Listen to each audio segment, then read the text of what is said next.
I am honored to speak here today. 13 years ago, I sat where you're sitting right now, and I had a lot of questions racing through my mind. Would I be able to find a job? And would I do anything significant with my life? My parents had those same questions. I had no sense of what I wanted to do, and I don't think anyone expected too much of me. Outside of campus, many people were surprised to learn that I attended art school here at RISD. They say, how could an art student build a large company? Well, it's actually, I think, because of what I learned here at RISD that allowed me to do this. Now today I wanted to share 3 lessons with you. The first lesson I learned from the Nats. In 1999, I came to RISD. My parents are social workers, and my dad was a hockey fanatic who got me interested in hockey. But I was actually more interested in art than hockey. So I decided to attend RISD. Then, I found out that RISD had a hockey team called the Nats. Apparently, it was created by some students in 1963 who named the team the Nats as a joke so that when you cheered, you chanted, "Go Nats!" And that's when I knew RISD was the perfect school for me. I joined the team my freshman year, and we took over the Nats. We had the biggest challenge ever.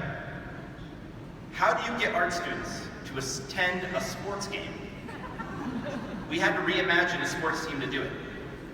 Now, we weren't allowed in any leagues, so we had to create our own league. And we played for the Supportive Cup. We created a co-ed cheerleading team called the Jockstraps because they supported the Nats. But something was missing. We needed a mascot.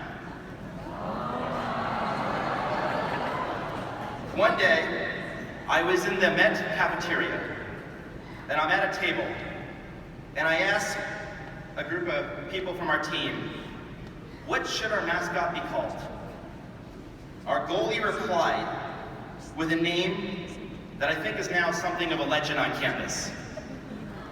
So parents, that is why your child goes to a school with a skating penis. The weekend we unveiled the mascot was Parents' Weekend, and my parents decided to visit me because they wanted to see what kind of education I was getting. And you should have seen the look on their faces. Now, we reimagined the sports team, and in the process, I had to learn how to build and run a large organization. I had to recruit volunteers, I had to get them excited, I had to follow a vision. I learned how to manage a budget, raise money for the team, and I learned to not always ask for permission. I never thought I could run a hockey team, but this experience was a catalyst that showed me that I actually love running things, and that I could maybe be good at it. Now, a rational person wouldn't expect that I could be capable of running Airbnb. Imagine going to RISD as a freshman, and then having to run the school your senior year. That's what it felt like at Airbnb. Now, there's this illusion in life that we hold on to, that people ahead of us, people at the top of their field, are not like us. But at one point, they were us. This illusion protects us from a simple truth. And that truth is that we can do anything if only we try. I learned this from the Nats. The second lesson I learned from a toilet seat. When I graduated, I didn't know what to do in my life. So after RISD, with nowhere else to turn, I found myself moving back home with my parents. My childhood bedroom had never felt so small. I'd wake up every morning, look at my old Jim Morrison poster on the wall, and I'd wonder, how did I end up back here? Another friend from RISD, Lee Souter, was also living at home in Philadelphia, and we swore an oath to escape together. The moment I finally landed a full-time position in Los Angeles, we moved out west together. Now, I was pretty excited for my first job. It was a small design company that served large, small companies and small entrepreneurs who couldn't afford the large brand name design firms. People literally came to us with all sorts of ideas. One day, a magician walked into her office with an idea for a toilet seat that could filter the air when you flushed it. He called it the Pure Flush. My boss looked at me and he said, "You are perfect for this project." That did not feel like a compliment.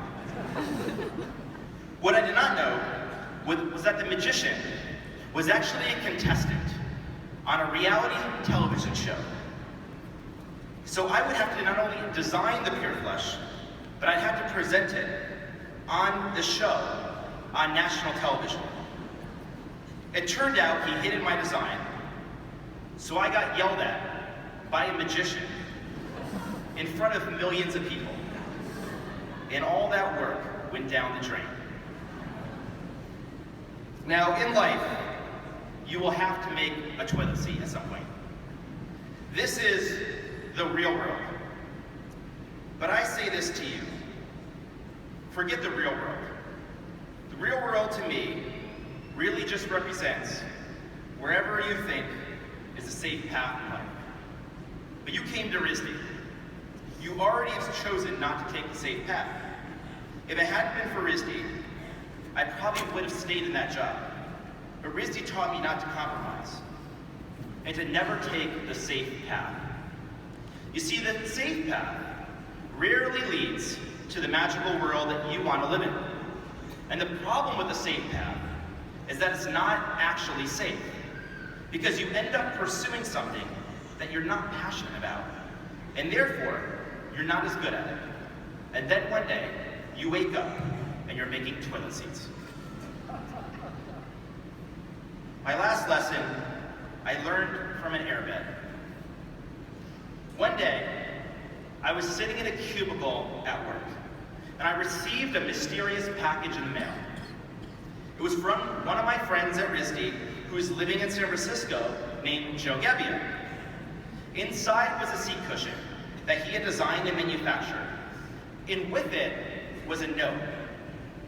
I opened the note and I read it, and it said, "Come to San Francisco." In each of your lives, you will be confronted with a decision like this. What do you do? Joe described something magical to me that was happening in San Francisco. People were starting companies, taking big risks, and chasing their dreams. So I agreed I would move in with him. I gathered my things, I quit my job, and I drove my Honda Civic to San Francisco. Now there was one catch. My share of the rent was $1,150, which is more money than I had in the bank. We brainstormed solutions, and it turned out that that weekend, an international design conference was coming to San Francisco. All the hotels that they recommended were sold out. So Joe recommended, well, why don't we just create a bed and breakfast for the design conference? The problem was we didn't have any beds, and I slept on a piece of foam rolled in duct tape that I slept, and I thought that would not suffice. Now luckily Joe brought an airbed with him from RISD. We pulled it out of the closet, we bought 2 more, and we inflated them. And that's when we called it the airbed and breakfast.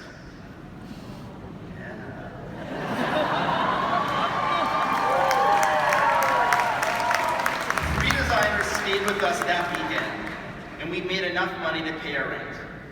With that, Airbnb was born.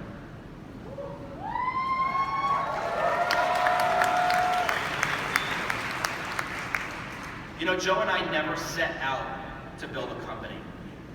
We were merely trying to rent 3 airbeds one weekend to pay rent. And this is something I learned from RISD. When you have a problem, no matter how challenging it sounds, just take the first step. So in this way, Airbnb was like a giant RISD project. Albert Einstein once said, life is like riding a bicycle. To keep your balance, you must keep moving. It's easy to get stuck or intimidated and not take that first step. But the first step can be a small step, like inflating an airbag. And once you take that small step, you can dream a little bigger. Take enough of these steps, and anything in life is possible.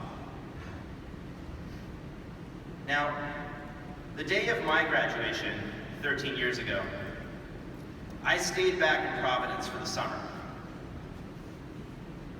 I remember helping my friends pack their bags, and then I watched them leave. That night, I walked to Thayer Street, and I ate at a restaurant alone, and I cried. And I had forgotten that moment until a couple days ago when I was walking around campus. And I now remember why I felt this way. It was because I was home here. And growing up, I didn't really fit in, but I felt like I belonged here at RISD. And since we left RISD, I think Joe and I, in a sense, have been trying to recreate this magical world that we found here. And this leads to the biggest lesson of all. When you leave College Hill today, you are going to enter a world with some rather large problems. But if this school has taught you anything, it's that you can make anything. You can design the world that you want to live in. People before you have created this world. So now, it's time for you to create your own.